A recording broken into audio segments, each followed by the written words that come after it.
The title of the talk is Superpatriotism, Real Patriotism, and the Importance of Being Number One.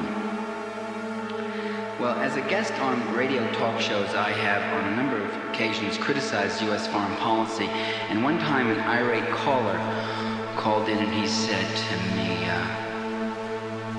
do you love your country? And the question was obviously rhetorical, because here was someone who saw fit to question my patriotism because I was questioning the policies of our leaders. It's really strange when you think about it.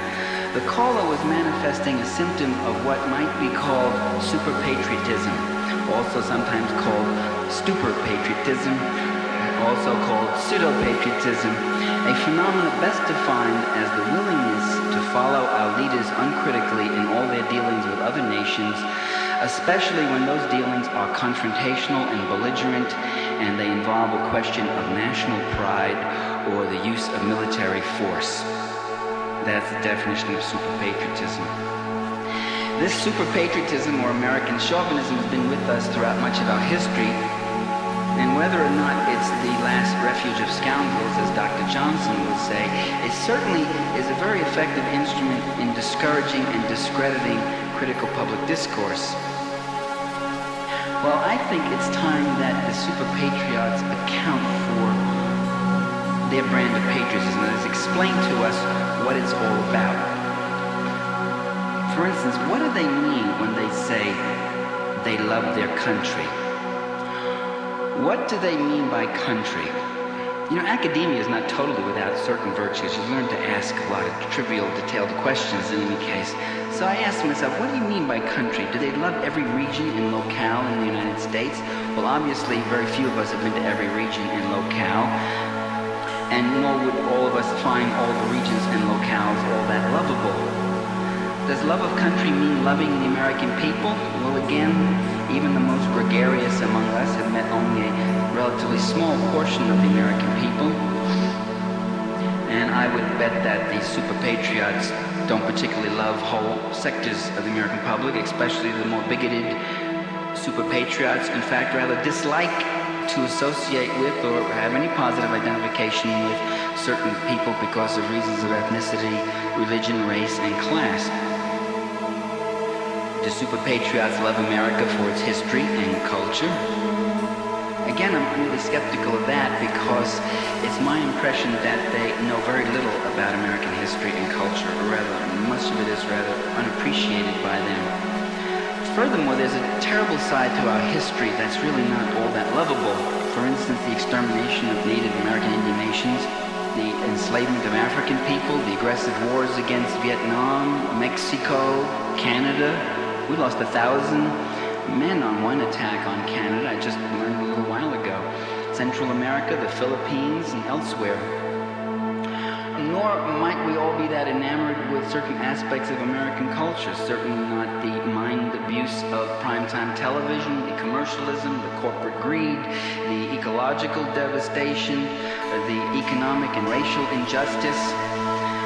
If I'm being asked to prove my patriotism by loving American popular culture, then I might fail the test, I guess. Well, the America that the superpatriots claim to love is neither a geographical totality, nor is it a vast population, nor is it really a history of culture. As far as I can see, their America, and they say love America, is an ideological abstraction. It's an emotive symbol that can be embodied in other abstract symbols like the flag.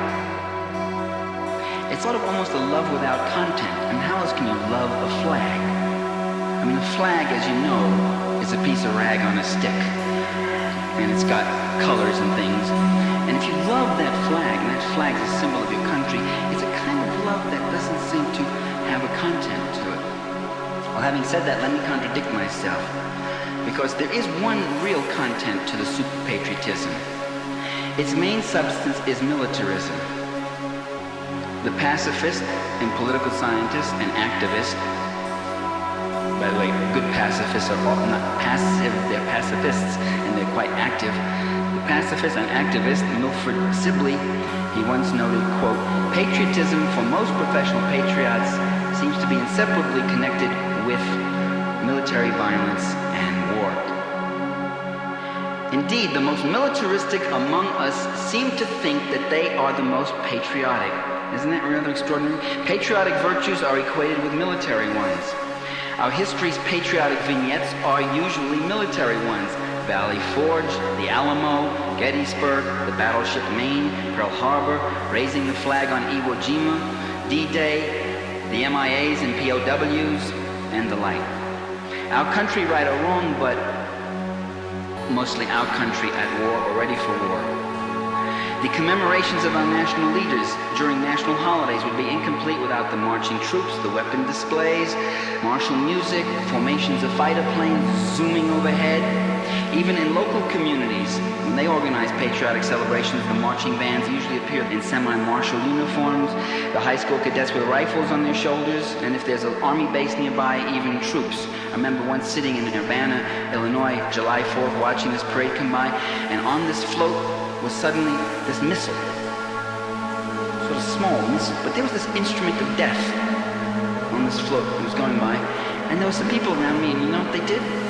They started to applaud this inanimate object. I mean, there wasn't even a pilot or, you know, somebody else tending to it, or a soldier striding it and waving and going, yow, look at me, you know.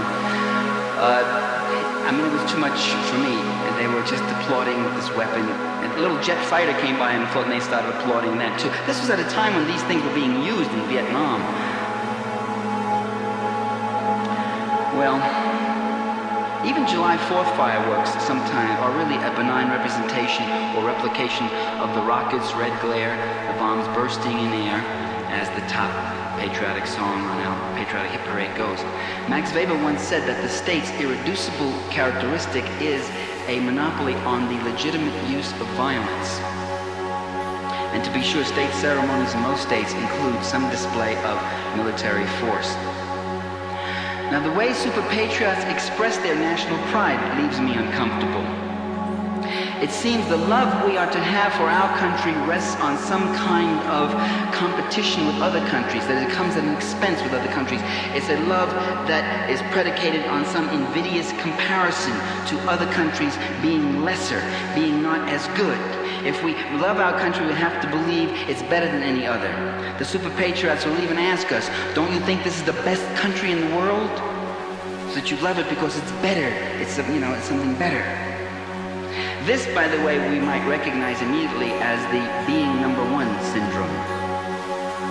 I guess I must have heard about being number one for a long time, but the first time it ever stuck in my mind was when I heard President Richard Nixon sometime in the late 60s announce, and I quote, "America is still number one." And the still, of course, you know, hints at some anxiety that there might be some slippage there. So I'm listening to this and I'm saying, okay, number one. That's, hey, number one. That makes me feel, you know, makes me feel like number one, and that's pretty good. But I was bothered by it because it presumed that we were in some kind of adversarial relationship to other nations, all other countries, and that somehow our greatness and our goodness could only be measured in comparison to them, only in our ability to be the top banana. So I said, all right, we're number one. And then one of those troublesome questions came again in my head. And I said, if we're number one, what are we number one in? And what are you number one in? So I thought, I said, population? And then no, the Chinese walk away with all the awards in that category. Geography? No, I think the Soviets and even Canada has more real estate than we do. We're not number one in size. I think Brazil is a number of countries, I think. I didn't even want to think about it, about all the countries that might be ahead of us there. Steel production and other basic industries? I perked up a little. Well, we used to be number one in that, but we have slipped down the list because our super patriot corporate leaders have taken to abandoning our communities and exporting our jobs and bringing the factories off to Taiwan and Argentina and South Korea, where they can work for slave labor wages. Which, when you think about it, is not the way for super patriots to act, really. You know, take our factories away and all that. So I said, well, what are we number one? Are we number one in cuisine? Please, please. I mean, that category, we are strictly double digits. Way behind, France, China, Japan, Mexico, Italy, India, Greece, and others. Are we number one in trade? I know we used to be number one in trade, but I believe the Japanese have outstripped us, or so it would seem to anybody who's walked into any department store in the last couple of years. So the question remains, I was sitting there saying, well, what are we number one in? And the best I can tell from the super patriotic utterances is that it gets down to two things. One, wealth, with no concern as to how the wealth is distributed and how it's used and for what effects, and military power, with no concern again with how that military power is used and for whose interests that it might serve at home and abroad. A few years ago, President Reagan exclaimed, quote, we are proud of America. We love America. America is the greatest.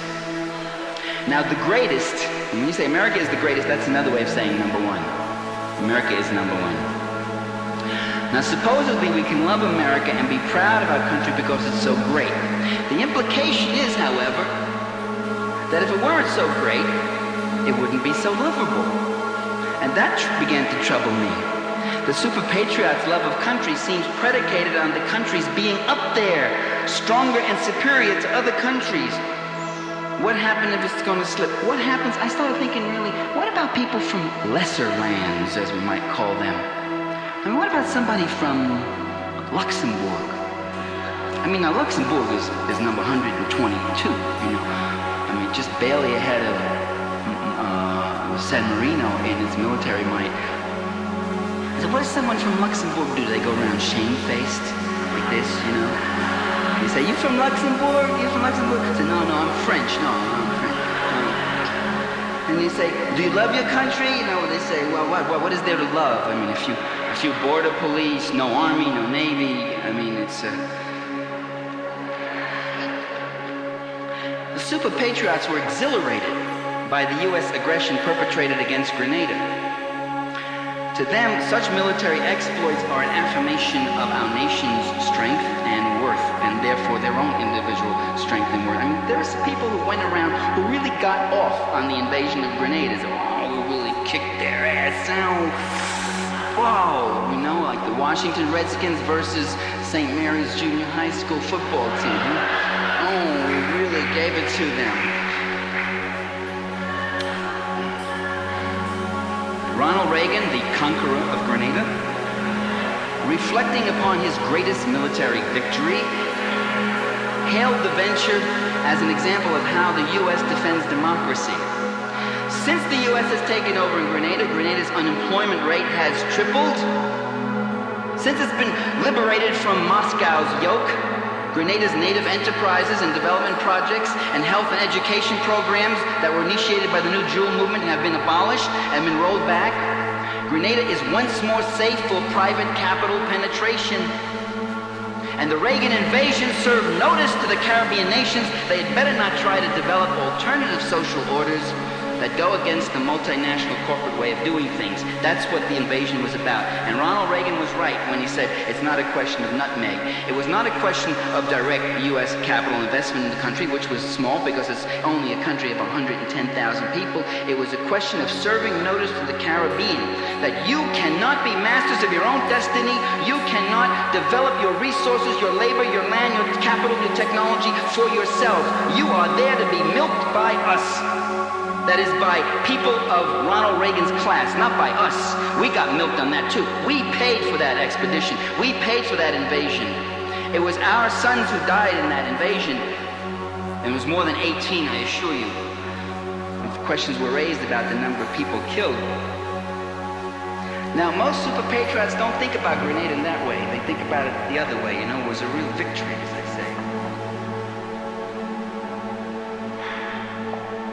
But most of the world didn't see that invasion as some kind of victory. It wasn't perceived as a sign of strength by Latin America and most other nations. It was seen as a sign of weakness. It wasn't seen as a glorious thing. It was seen as a shameful thing. When the most powerful country in the world has to invade a micro state of 110,000 people and feel proud that they won. There were more citations given for heroism on Grenada than there were soldiers that went. There were literally hundreds of citations for officers, lieutenant colonels, and all that. Many of them never left the Pentagon through that whole operation, and they were all given these citations by Mr. Reagan to validate the heroism, the enormous accomplishment, the patriotism of this great venture. If anything, Grenada ought to make us wonder that maybe America isn't number one. Indeed, there's someone going around this country who's saying that. He's the presidential candidate for the Democratic Party. In a speech in Chicago in March 1988, during the primary campaigns, Michael Dukakis said, quote, "We need a strategy that will make America number one." I said, make America number one? I thought it was number one. I mean, certainly since Grenada we're number one. I see that with these liberals sowing seeds of doubt in our minds. The next month in Cleveland, Michael Dukakis announced, "We're going to take charge of our economic future, and we're not going to stop until America is number one." Like all his predecessors, Dukakis doesn't explain what's so important about being number one. But what the hell does it mean to be number one anyway? This preoccupation with being number one strikes me, ladies and gentlemen, as I say, as a sign of weakness, not of strength. As a sign of insecurity, not of security. A people who know who they are don't worry about being number one. A people who are in touch with the deeper values of social justice and democracy don't get a number one thrill from stomping on a tiny nation. A people who seek friendship and cooperation with other peoples don't need to lord it over other nations and outshine them. Such a people don't have to find reassurances in themselves by looking at or imagining the deficiencies of others. And they don't feel threatened by the accomplishments and strengths of other people. They don't panic when they fail to win the most gold medals or most medals at the Olympics. You watch the Olympic coverage, it's an amazing case of superpatriotism. I remember the 84, was it the 84, the LA Olympics, the Summer Olympics. There was one swim meet I watched, and the camera was on this American swimmer the whole time. The guy came in third.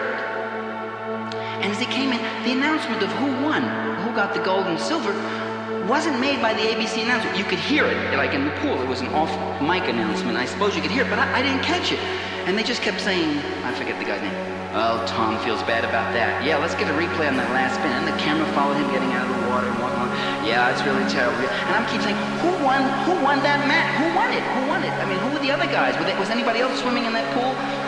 And they covered him all the way. You literally could not find out who won it. The Winter Olympics in '84. I noticed as the GDR kept winning more medals, the age at which their athletes began training got younger and younger. They won a few medals and the announcer said, well, in East Germany, the athletes, I hear the kids, they begin training at 11 and 12 years old. Then they won a few more medals by day 3, they were saying. And I hear they begin training at as young as 7 and 8. And by the end, they won a few more medals, and they said, well, in GDR, they begin training as young as 4 and 5, and there was a cut shot of these little toddlers on the ice skates with their parents. And I was saying, my God, those commies are just ruthless what they do to their children. Super-patriotic morality is an inversion of individual morality. For the super-patriot, the nation-state is something more than an instrumental value. It's something more than a way of organizing order and law and whatever else to carry out other good things in life. It's not merely an instrumental value, it becomes an end value in itself. Those other things are no longer the end, they become instruments to serve this end. The state is no longer there to serve us, we are here to serve and glorify the state. The state becomes an entity, a force unto itself, a powerfully abstracted symbol that claims our ultimate and total loyalty, a moral object, a moral entity in itself whose existence and growth are taken as self-justifying. You know, a question could be raised, what's so important about the state existing and growing and continuing and expanding and flourishing, whatever else?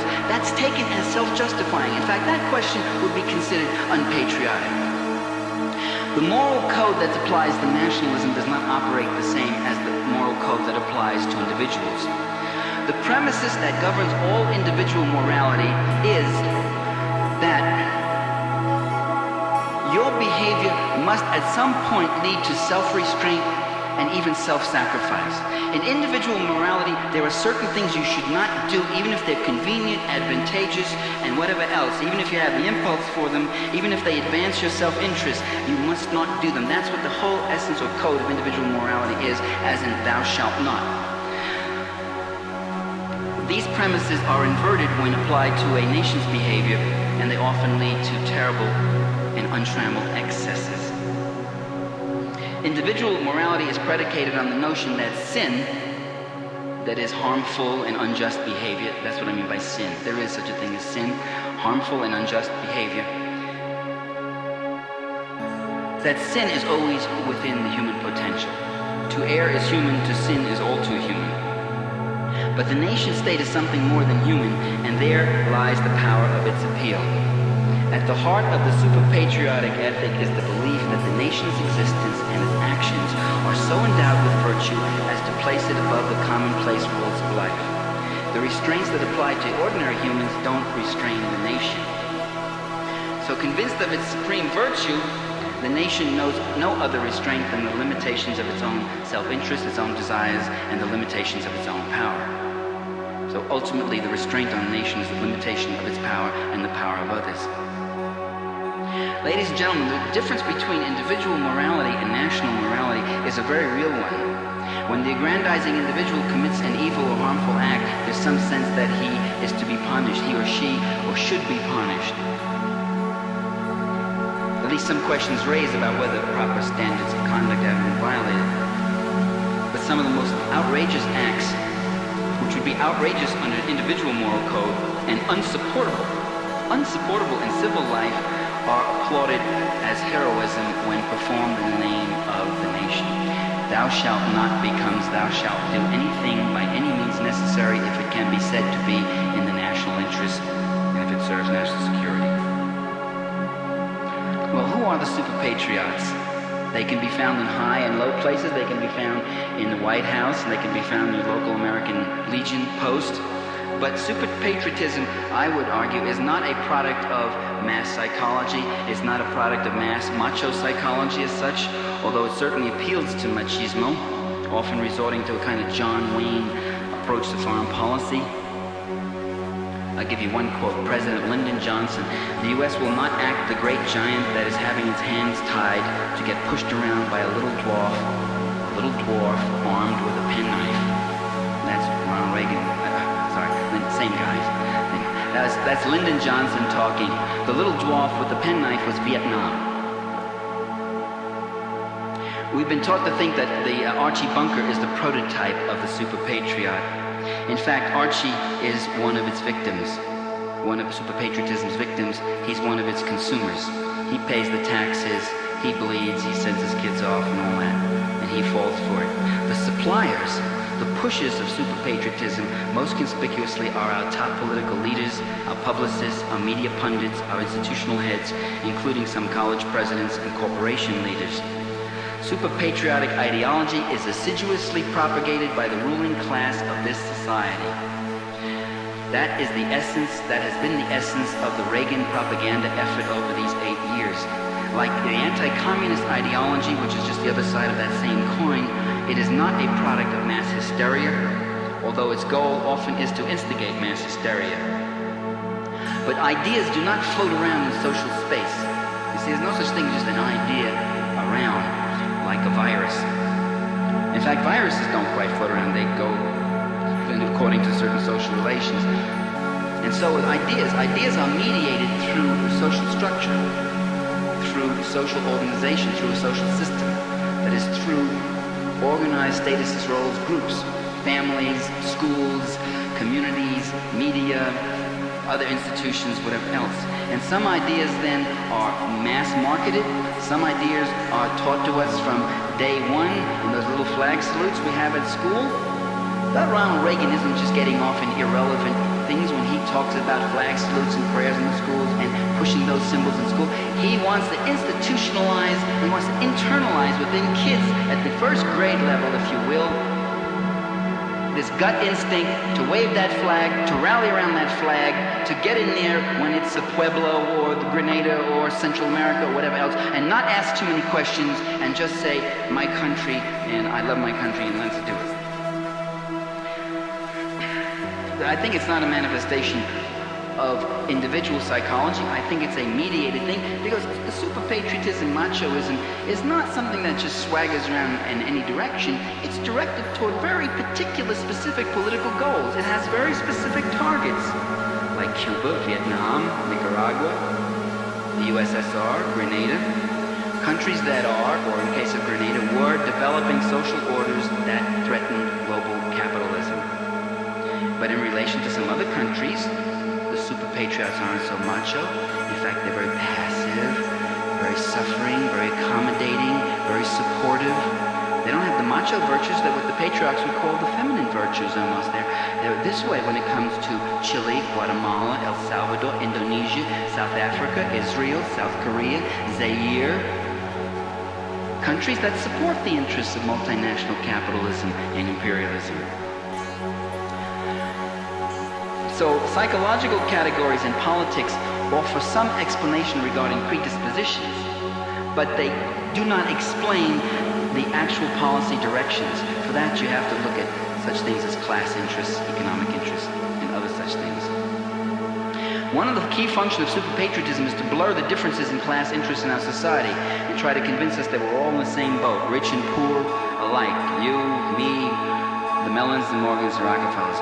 We are made to believe that the people of the United States have a community of interest with the giant multinationals, the very companies that at any time might export our jobs and abandon and desert our communities in that very unpatriotic way, as I said before. In truth, ladies and gentlemen, brothers and sisters, on almost every issue, we the people are not in the same boat with the big financiers and companies. The costs of our policies are not equally shared. We pay the brunt of the costs. The benefits of our policies are not equally enjoyed. We don't get much of that. I give you the case of the Persian Gulf, where it's costing us $2.50 for every dollar's worth of oil that's coming out of the Persian Gulf. That's not so irrational, because we're paying $2.50 and the oil companies are making the dollar. Even if it's not coming to the U.S., only 4% of that comes to the U.S. The Seven Sisters, the oil companies, the big oil cartels don't care if they sell it in the U.S. or in Japan, France, which is where it's really going. And we're not protecting the oil supply for Japan or France. We are protecting the oil supply of those companies. So there's a case of policy not being shared equally. There's a case where you have to have a class analysis rather than a flag-waving analysis. This is true, by the way, this is equally true of ancient empires as well as modern empires. In 1919, the conservative economist, very prominent economist, a very creative one too, Joseph Schumpeter, he described the imperialism of classical Rome in words that might sound familiar to present-day Americans. Quote, "That policy which pretends to aspire to peace but unerringly generates war. The policy of continual preparation for war. The policy of meddlesome interventionism." He's writing in 1919 about ancient Rome. "There was no corner of the known world where some interest was not alleged to be in danger or under attack. If the interests were not Roman, they were those of Rome's allies. And if Rome had no allies, then allies would be invented. When it was utterly impossible to contrive such an interest, why, then it was the national honor that had been insulted. The fight was always invested with an aura of legality. Rome was always being attacked by evil-minded neighbors, always fighting for a breathing space. The whole world was pervaded by a host of enemies, and it was manifestly Rome's duty to guard against their indubitably aggressive designs. They were enemies who only waited to fall upon the Roman people. Such a policy can be understood," Schumpeter continues, "only by ascertaining what, quote, domestic class interests benefited from it."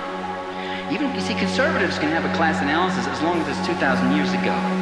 They won't do it here. What domestic class interests benefited from the growth, the ruthlessness, the power of the Roman Empire? Schumpeter goes on, he says, "Those who gained were the aristocracy of landlords, agricultural entrepreneurs, born of struggle against their own people, whose dominance wrested that is the entrepreneurs and landlords, their dominance rested on control of the state machine.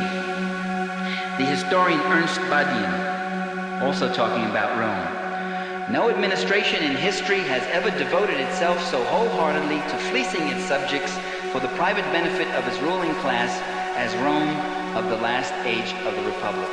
And he too was writing before the Reagan administration came into office. Now, seeing the hypocrisy and evil that's done under the name of patriotism, there were many on the left, especially during the Vietnam era, who began attacking the symbols of patriotism, who began attacking the symbols of our country. They put blame on everything on an entity called America, and they even spelled America with 3 Ks.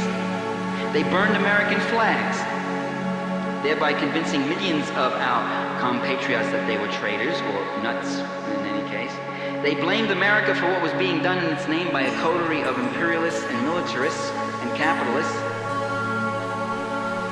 And these imperialists and militarists and capitalists in turn legitimated their own crimes by wrapping themselves around the same flag. They were a lot smarter. While we in the New Left were burning flags, I never burned a flag, but I mean, you know, our guys were burning flags, they were wrapping themselves around the flag. And they could conveniently brand then all opposition to their policies as attacks against America. Not criticism of Nixon, not attacks of Nixon's policies, but attacks against America. It was giving them then a remarkable psychological advantage. It became very easy for ruling class representatives like Richard Nixon in that day, and today people like Gene Kirkpatrick and Ronald Reagan, to brand the protesters as part of that, quote, hate America crowd. I think perhaps the anarchist tendencies in the New Left added fuel to this super patriotic bonfire. Anarchists see the state as the enemy, rather than the particular policies and particular class interests of particular states. In a sense, I would argue, I don't want to push this too much, but that they're a mirror image of the super patriots. They elevate the state to a disembodied entity, one that's supremely evil. The super patriot elevates it to an entity that's supremely virtuous, that is an end of itself and a moral existence of its own. And so they attack the symbols of the state, and they play right into the hands of leaders who have always sought, who always seek to equate ruling class interests with the state itself, who always seek to equate their particular class interests with the general interest, who always seek to equate their policies, their ventures with the needs of the American people. Leaders who equate their rotten, unjust policies with the good name of our nation. Now, in contrast to the super patriots, it begins to brighten here. In contrast to the super patriots are the real patriots. We who, for instance, don't want to see the good name of our nation sullied. Real patriots love their country enough to want to improve it, and their patriotism has a social content, and that social content is social justice. Real patriots do things the American way, the democratic way, not with secret crypto-fascist coteries in the national security state, but with open debate and open challenges against privileged interests.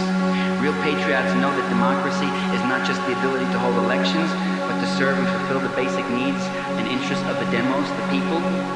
Real patriots are also internationalists. They may love and feel attached to their country, but they also love the peoples of all countries, all being different representations of the human family. Real patriots educate themselves about the real history of their country, and they're not satisfied with the flag-waving promo stuff. They want a people's history as written by people like Philip Foner, Eric Foner, Boyers and Murrays, Herbert Aptheker, and Howard Zinn. Real patriots find different things in our history to be proud of than the super patriots do. We're proud of things like the struggle for the enfranchisement, the abolitionist movement, the peace movement, the abolition of child labor, the struggle for collective bargaining, the extension of universal suffrage to people of color and to women, the struggle for racial justice, the 8-hour day, occupational safety, the struggle for gender equality. In the Real Patriots pantheon can be found Tom Paine, Harriet Tubman, Frederick Douglass, Mark Twain, Susan B. Anthony, Big Bill Haywood, John Reed, Eugene Victor Debs, Elizabeth Gurley Flynn, William Z. Foster, A.J. Musty, Harry Bridges, Martin Luther King, and Senator Garland. And and not just those notables, but the thousands and the tens of thousands and the millions of people in the ranks who fought all those struggles, who raised up those leaders, who brought up those leaders, brought them forth and made them national and political realities. And if we are super patriots, ladies and gentlemen, I think what we finally have to do now is we got to be more selfish. We can't be like the super patriots. They're selfless. They want to die, they want to kill, they want to die for their country, they want to kill people for their country, they want to die for their country. And they're selfless because they never worry about the quality of our life. They're always concerned about the Cubans, the Chinese, and the Russians. Are they free? Are they getting both sides of the story? What's the quality of their life? Be a little more selfish. Think about our own life. Think about us. There's a lot of people in this country that think things have got to change, and they got to change in a fundamental way. But our leaders don't talk about that, and our media don't talk about that. We need change. We need to tax the rich and not the poor. We need to restructure the use of energy to save the environment and ourselves. We need less hogwash about affirmative action. Because all this publicity given to affirmative action has convinced all sorts of people that women and people of color are looking for special treatment. Always be suspicious of an issue when the media gives it a lot of attention. Because we know that affirmative action isn't the problem. The truth is the real problem in this country is the persistent and virulent racism and sexism in training, recruitment, hiring, job evaluation, wages, salaries, and personal relations. And that's the struggle for equality. It's not for some special treatment. We need a health insurance program for the 35 million Americans who are not covered. I mean, isn't that amazing? Isn't it time for an investigation? How could that be? How did that come about? Why? We need people who not only bemoan these things, like the liberals say, isn't it a shame, the homeless? Isn't it a shame, not enough adequate health care? Isn't it a shame? You have to stop complaining about that. You have to start asking, but why does that exist? What are the forces that allow in the richest country in the world these kinds of terrible inhumanities and inequalities? And not just national health insurance, we need a national health program for everyone. We need some relief from the evasive, fatuous, mealy-mouthed, know-it-all anti-communist media pundits and conservative columnists, the gas bags who sit there. You see them now with elections? Here's some candidates who are trying to talk about the issues, most notably Jesse Jackson. And what do these guys do? They have become theater critics. The show is over and they say, well, Bob, what do you think? Well, I thought his delivery was very good. He seemed calm. He had a good rapport with the audience, and he used that one thing very effectively. Yes, he did. He ran into a little trouble. On the other hand, Senator Sullivan seemed not quite had it together today. He seemed like he probably tired because he's been on the road so long. Yes, I think that's what it was. And I'm sitting there and saying, what the hell I got to hear this for? What is this theater critic stuff? They don't talk about the issue. They talk about process. In fact, they talk about talking about process. The airwaves of this country, ladies and gentlemen, are the property of the people of the United States. That may come as a surprise to some network bosses, but it's true. And those airwaves should be opened up. There should be public access television. We need exposure to a socialist perspective. We need exposure to various dissident perspectives in the mainstream media. Not just, as I say, ideas are mediated through a social structure. And some of them get the mass market, and some of them are left for very small and select audiences. And we need discussion of worker-controlled enterprises and public ownership. We need a national debate in the mainstream media on the oppressive, unjust purposes of U.S. foreign policy in the third world and elsewhere. We need to re-examine our institutions, our schools, our colleges, hospitals, museums. We've got to find out why all those institutions, our media, why they are all dominated by self-selected boards of trustees or regents who are answerable to no one but themselves and who control all spending, all hiring, and all other policies. We need a government that has the capacity to go directly into not-for-profit production. If private industry can't provide the needs of the people, if the utilities can't give you electricity without jacking up the rates every year, jacking it up again and again, then take it away from the utilities and the people themselves can do it themselves. If private industry can't build us homes and hospitals and get jobs, then let the public sector do it. There's all these people who need work. There's all this work that needs to be done. There's all this capital that can be used to do it, and none of it's come together because there's no profits in it for the Morgans and the Rockefellers and the DuPonts. So then let the public sector do it, not for profit, and it will get done. And when it gets done, it creates social income, it creates private income, it expands your tax base, it creates public income, and it creates more opportunities for growth. The danger with that, the danger is not that it won't work, the danger is that it does work. And that's why they stop it, that's why they want privatization, that's why they sell off Conrail at 1/3 its actual value, because Conrail under public ownership was working, and those railroads under private ownership were milked like cows, milked and run down, and then they turn around to the government, they turn around to the taxpayer, and then they go socialist after they've milked it down and it's about to fall apart, and they say, we can't run it anymore, you're going to have to take it over. And the taxpayers take it over, and they dig deeper into their pockets, and they pay for it, and they put it back on a working basis, a rational basis, a not-for-profit basis, so that the money it makes goes back into it and doesn't go out to the George Bushes and the Ronald Reagans and their class. And then when it works, Ronald Reagan says, we got to sell this thing. And he sells it not because it wasn't working, but because it does work.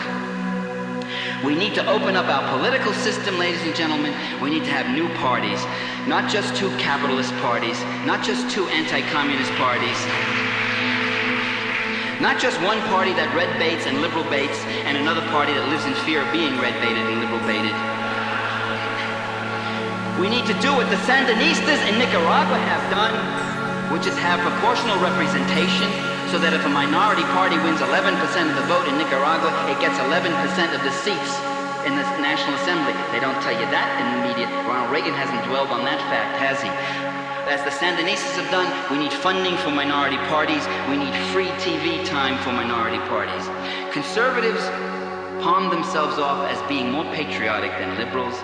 Liberals think they're more patriotic than socialists and others on the left. But we on the left are second to no one in our patriotism. We want perestroika, we want fundamental restructuring and democratization of overseas and domestic policies. We want a restructuring and democratization of the political process, the values, institutions, the economy, and the class power of this country. We real patriots say, along with Albert Camus, I want to love my country and justice too. And in fact, I believe that the only way you can be a real patriot is to love justice. Because you can't be patriotic to something that's unjust. We want to spend less time trying to save the world with bombers and battleships and more time healing ourselves. This is not just a good idea or a noble pronouncement. It is a historical necessity. This country does not belong to Ronald Reagan and his billionaire friends, although they act like it does. It belongs to us, and sooner or later we will take it back.